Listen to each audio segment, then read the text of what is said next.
Nation, welcome to the report. Many languages have word combinations that create double negatives, but English is among a handful of languages that also has double positives. It's true. Let me explain. A few weeks ago, I posted a piece about Canadian Conservative leader Pierre Poilieve, a man whose demeanor is so unpleasant that multiple Conservative staffers have described him as being so petulant and repellent as crossing the line into anti-charisma. A man with the worst possible take on every issue, every time. A man who has pushed fringe ideas like buying crypto to avoid inflation, and a man who supported the rights of 1% of the 1% of Canadians who bought into QAnon bullshit about COVID mandates that contributed to longer lockdowns and tens of thousands more deaths from COVID, rather than the rights of the 99.999% of Canadians who wanted the pandemic restrictions lifted as quickly as possible and knew that wouldn't happen so long as the most gullible and selfish in society were continuing to fight simple, short-term public health measures. A man whose head is so far up big oil's arse that oil slick on the top of his noggin ain't never coming off. And a man so despicable, even his own child vomits every time his name is mentioned. And clearly, by the response that post got, I struck a nerve. While most of my videos are typically in the double-digit views, within a day that one gained more than 5 times my usual view rate, with comments that included searing counter-arguments like, "What about Trudeau?"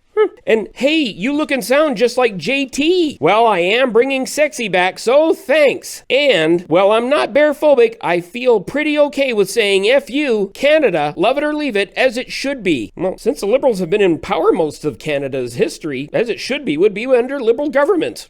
Oh well. As longtime viewers of this channel know, I try to avoid subjects that other media are already beating to death, and there's no shortage of Justin haters in the world. At least a half a dozen of them voluntarily showed up in the comments of my video within the first hour of it being posted. Nor is there a shortage of anti-Trudeau articles by our mostly American-controlled news media, although I will admit the best stuff does seem to be behind their paywalls. And as I clearly explained to most of the tripe that posters put on my feed, I'm far more concerned about the government in waiting that almost no one knows about than the one that's been getting the job done since 2015. And with 137 of the 170 drinking water advisories on First Nations having already been resolved by the Trudeau government since 2015, a fact I recently pointed out that not one Canadian news outlet has bothered to inform the electorate about, the Trudeau government has been focused more on getting the job done than posting silly high school level videos attacking the leader of another party rather than providing an alternative, even though the hypocrisy of Pierre Poilieve calling Justin a racist lightweight divider in a moving hostage video shot between photo ops is a level of irony that even Pierre Trudeau couldn't match. So, what about Pierre? Poilieve, I mean. Since Pierre is such an intelligent, articulate proselytizer of the everyman Canadian, let's deconstruct his so-called non-divisive, non-partisan claims about Trudeau and see if there is in fact any merit to them.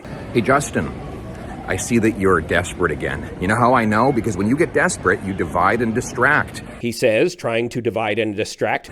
This from a guy who dressed up in racist costumes so many times, he can't even remember them all. Ah, yes. Trudeau in blackface. Or as Trevor Noah on The Daily Show said, Trudeau dressed as Aladdin in blackface. Even though this came up during the 2019 federal election and voters clearly indicated it was a non-issue for them, by re-electing Trudeau's government twice, it seems to stick in the craw of some conservatives, like Pierre, who for some reason bring it up all the time, as though it still means something. And that makes sense. Conservatives typically don't believe in evolution, so the idea that someone was something and has evolved in their way of thinking and acting is inconceivable to them. Except, of course, when conservatives say or do something racist, get caught and apologize for it, then apparently it's okay and we're moving on. So yeah, in the 1990s, a part-time drama teacher named Justin Trudeau in BC dressed up and used makeup to play other races, and this continued until around 2001, well before woke was a thing, and rather than excuse it or even try to contextualize it within the framework of being a drama teacher, and in the last century, Justin came right out and admitted that he did it. He specifically said it shouldn't be called makeup and was blackface. He apologized and was clearly shamed by it, saying he wasn't that person anymore. And since that was way beyond the feeble excuses and crafted backhanded apologies that conservatives have made when they've done something racist, that should have been clearly sufficient for conservatives to never speak of again, right? This from a guy who dressed up in racist costumes so many times, He can't even remember them all. When was that posted? Ugh. So Justin hasn't done anything like blackface since 2001, and he didn't even enter politics until 2007, and his pre-political life, while not without controversy, has been repeatedly redeemed by his non-racist actions and progressive policies as a member of parliament and prime minister. But what about Pierre? Since dredging up past racism, even when the acts haven't been repeated and were apologized for, is clearly fair game, and it is fair game, right, Pierre?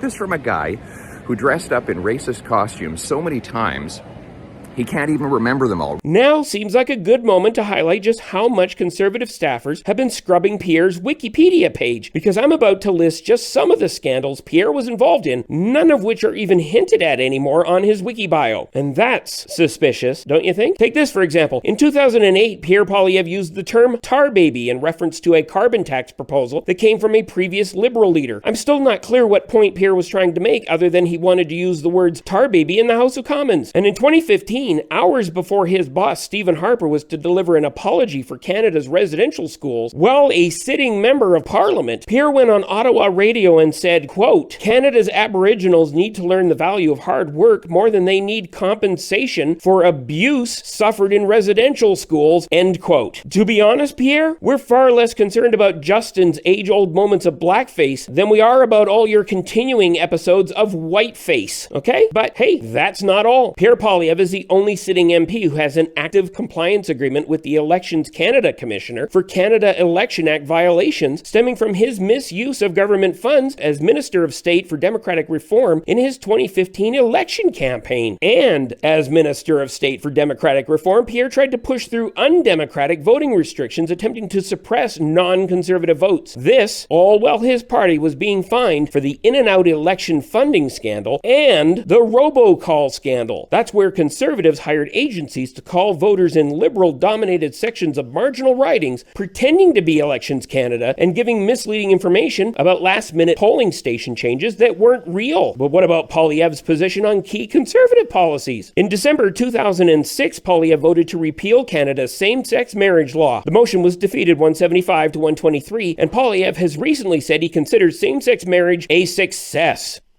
In 2012, he voted for a motion to study whether a fetus is a human being before birth. That motion was also defeated 203 to 91, and Poilieve now says he is pro-choice. It's almost like Pierre is evolving. Almost. Don't get your hopes up, Skippy. Once a partisan, always a partisan, okay? Poilieve says he's stuck with the Conservative Party because he's, quote, very concerned about the financial state of the country and think they're the only ones who can fix it, end quote. Which is funny, because that was despite the reality that every Conservative government in his lifetime substantially increased the debt, and the only government to prove any competence at fiscal responsibility was the Liberal Chrétien one in power at the same time Pierre decided to enter politics. He's not just delusionally partisan, ladies, he's also blindly ignorant. Poilieve entered the House of Commons as an elected MP in 2004 and came to national attention when Rick Mercer pointed out Pierre was among the last MPs to qualify for a full pension, which he did before turning 30 years old. A full pension at 30. Yeah, he's the everyman. Pierre could lose his job anytime and not lose a dime in compensation. Mind you, that means Pierre might as well stay in the House of Commons since Canadians are paying for him anyway. And finally, one commentator on that post a few weeks back took issue with the meme claiming Poilieve is worth millions but never had a job. They pointed out Poilieve did have jobs. He worked for TELUS, for example. Yeah, so I went into that, and yes, in high school, Pierre briefly worked as a collections agent for TELUS. Not exactly a career, and certainly not the source of his immense wealth, which evidence suggests comes from questionably ethical, backroom, quid pro quo with deep-pocketed oil and gas industry executives, rather than the paper route he had with the Calgary Sun, or any part-time work he did during university as a journalist with the partisan Alberta Report rag. The fact is, every one of my points from that post still stand. No one has successfully challenged any of it. This career politician has way more money than an honest politician should have. And the fact that not one news agency in Canada has spent even an inch of column space investigating that should alarm everyone, even if he is the Messiah he alludes himself to be each Easter.